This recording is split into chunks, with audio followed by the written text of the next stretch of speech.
റമദാൻ മാസത്തിൽ UAE-യിലെ സ്കൂളുകളിലെ സമയക്രമത്തിൽ മാറ്റം വരുത്തുകയാണ്. ദിവസം 5 മണിക്കൂറായിരിക്കും ഇനി ക്ലാസുകൾ ഉണ്ടാവുക.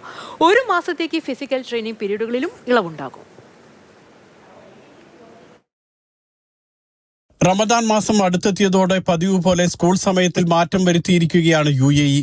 റമദാനിൽ തിങ്കൾ മുതൽ വ്യാഴം വരെയുള്ള ദിവസങ്ങളിൽ 5 മണിക്കൂറാകും ക്ലാസുകൾ. ഈ 5 മണിക്കൂർ സമയം എങ്ങനെയെന്ന് സ്കൂളുകൾക്ക് തീരുമാനിക്കാം. മിക്ക സ്കൂളുകളിലും രാവിലെ 7:30 മുതൽ ഉച്ചയ്ക്ക് 12:30 വരെയാകും ക്ലാസുകൾ നടക്കുക. വെള്ളിയാഴ്ച ദിവസം രാവിലെ 11:30 ക്ലാസുകൾ അവസാനിപ്പിക്കണം. ജുമാ നമസ്കാരം കണക്കിലെടുത്താണ് വെള്ളിയാഴ്ചകളിലെ ഈ സമയക്രമീകരണം. ദുബായിൽ സ്കൂളുകൾക്ക് പ്രവർത്തന സമയം തീരുമാനിക്കാമെന്ന് Dubai knowledge and human development authority അറിയിച്ചിട്ടുണ്ട്. കുട്ടികൾക്ക് അമിത സമ്മർദ്ദം നൽകരുത്. വിദ്യാർത്ഥികൾക്ക് നൽകുന്ന അസൈൻമെന്റുകൾ നേരത്തെ മാതാപിതാക്കളെ അറിയിച്ചിരിക്കണം. സ്കൂളുകളിൽ ഇഫ്താർ സംഘടിപ്പിക്കാനുള്ള ഒരുക്കങ്ങൾ ആരംഭിക്കാനും നിർദ്ദേശമുണ്ട്.